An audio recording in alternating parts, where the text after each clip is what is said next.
નમસ્કાર દર્શક મિત્રો, હું વિવેક કલોલા આપ સર્વેની YouTube ચેનલમાં હાર્દિક સ્વાગત કરું છું. મિત્રો 120 ગોલ્ડન રૂલ્સ ઓફ ઇંગ્લિશ ગ્રામરની જે આપણી સિરીઝ ચાલી રહી છે તેની અંદર આજે આપણે રૂલ નંબર 46 જોશું અને રૂલ નંબર 46 છે મિત્રો ધ વિશે.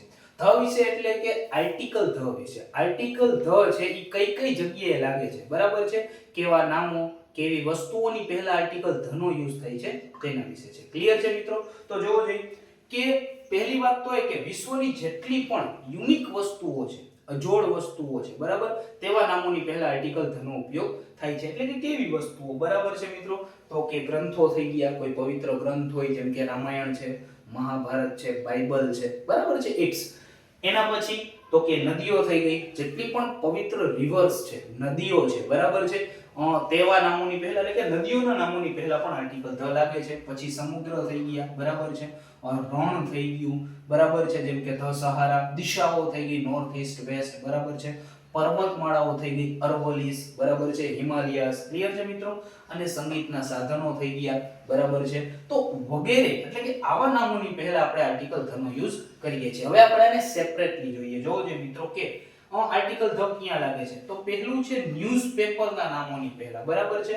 એટલે કે માની લો કે ટાઈમ્સ ઓફ ઇન્ડિયા છે, બરાબર, એક ન્યૂઝપેપર છે, હિન્દુ એક ન્યૂઝપેપર છે, ગુજરાતની અંદર આપણે ગુજરાત સમાચાર છે, દિવ્ય ભાસ્કર છે, બરાબર છે. તો જેટલા પણ આવા સમાચાર પત્રો છે તેના નામોની પહેલા આર્ટિકલ ધ નો યુઝ થાય છે. એટલે કે ધ ગુજરાત સમાચાર, the times of India, the Hindu વગેરે. ક્લિયર છે મિત્રો? તો સમાચાર પત્રોના નામની પહેલા આર્ટિકલ ધ નો યુઝ થશે. પછી દિશા છે, સોરી, દેશોના નામોની પહેલા, બરાબર છે. હવે દેશ, તો જેમ કે ઇન્ડિયા એક દેશ છે પણ ઇન્ડિયાની પહેલા આર્ટિકલ ધ નહીં લાગે. કેવા દેશોના નામોની પહેલા આર્ટિકલ ધ લાગે છે? તો મિત્રો કે જે દેશો છે, બરાબર, તે સંઘની મદદથી બન્યા છે. જેમ કે યુએસએ છે, યુનાઇટેડ સ્ટેટ ઓફ અમીરાત, બરાબર છે, રેડી, યુએસએ થઈ ગયું. પછી યુકે થઈ ગયું, યુનાઇટેડ કિંગડમ થઈ ગયું, બરાબર છે. પછી આપણે માનીએ કે યુએઈ થઈ ગયું, બરાબર છે. તો આવા જે દેશો છે, બરાબર છે, તેના નામની પહેલા આપણે આર્ટિકલ ધ નો યુઝ કરીએ છીએ. જેમ કે ધ નેધરલેન્ડ્સ થઈ ગયું, જે લેન્ડોની મદદથી બનેલો દેશ છે. તો તેવા દેશોના નામોની પહેલા આર્ટિકલ ધ નો યુઝ થાય છે, બરાબર છે. તો જેમ કે ધ યુએસએ, બરાબર છે, ધ યુએઈ, બરાબર છે, ધ યુકે. ક્લિયર છે મિત્રો? તો આવા નામોની પહેલા આર્ટિકલ ધ નો યુઝ થાય છે. એના પછી છે એસડી માં. એટલે કે એસડી એટલે શું મિત્રો? તો કે ગ્રામરની અંદર ત્રણ પ્રકારની ડિગ્રી આવે છે, બરાબર. સુપરલેટિવ ડિગ્રી છે ગઈ, પછી પોઝિટિવ ડિગ્રી થઈ ગઈ અને કમ્પેરેટિવ ડિગ્રી થઈ ગઈ. ક્લિયર છે? તો તેની અંદર આપણે એસડી છે, સુપરલેટિવ ડિગ્રી. તો સુપરલેટિવ ડિગ્રીની અંદર હંમેશા આપણે આર્ટિકલ ધ નો યુઝ કરીએ છીએ, બરાબર છે મિત્રો. જેમ કે હું એમ કહું કે તે શ્રેષ્ઠ છે, હી ઇઝ ધ બેસ્ટ, બરાબર છે.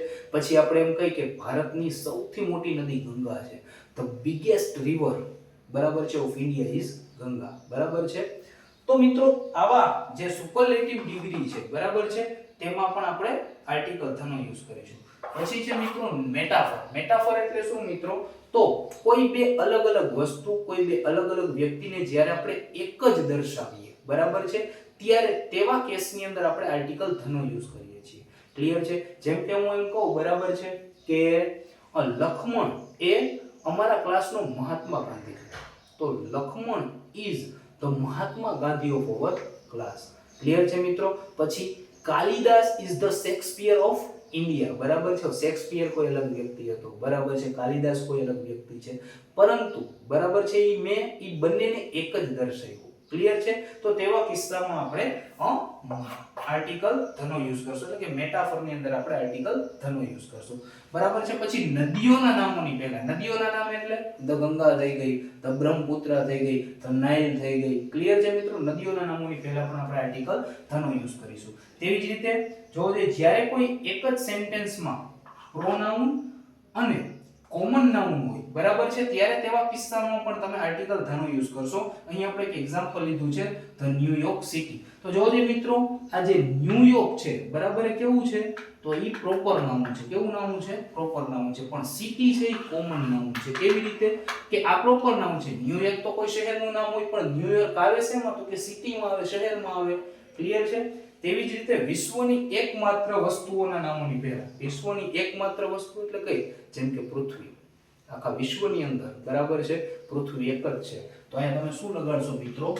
ધ અર્થ, બરાબર છે. સૂર્ય, બરાબર, તો ધ સન. ચંદ્ર, ધ મૂન. ક્લિયર છે મિત્રો? તો વિશ્વની એકમાત્ર વસ્તુઓના નામની પહેલા આપણે આર્ટિકલ ધનો યુઝ કરીએ છીએ. એના પછી છે મિત્રો ગવર્નમેન્ટ સંસ્થાઓ, જેટલી પણ ગવર્નમેન્ટ ઇન્સ્ટિટ્યુશન છે, બરાબર છે, તેના નામની પહેલા પણ આપણે આર્ટિકલ ધનો યુઝ કરશું. એક્ઝામ્પલ તરીકે ધ આરબીઆઈ, એક્ઝામ્પલ તરીકે ધ આરબીઆઈ. બીજું કોઈ એક્ઝામ્પલ લેવું હોય તો ધ એસસી, બરાબર છે. એસસી નો અર્થ અહીંયા થાય છે મિત્રો સુપ્રીમ કોર્ટ. ક્લિયર છે મિત્રો? તો આટલી જગ્યાએ આપણે આર્ટિકલ ધનો યુઝ કરીએ છીએ. ક્લિયર છે મિત્રો?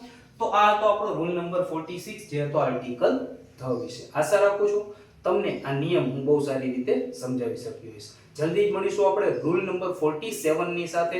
ત્યાં સુધી જય હિન્દ, જય Bharat, take care, good bye, thank you so much.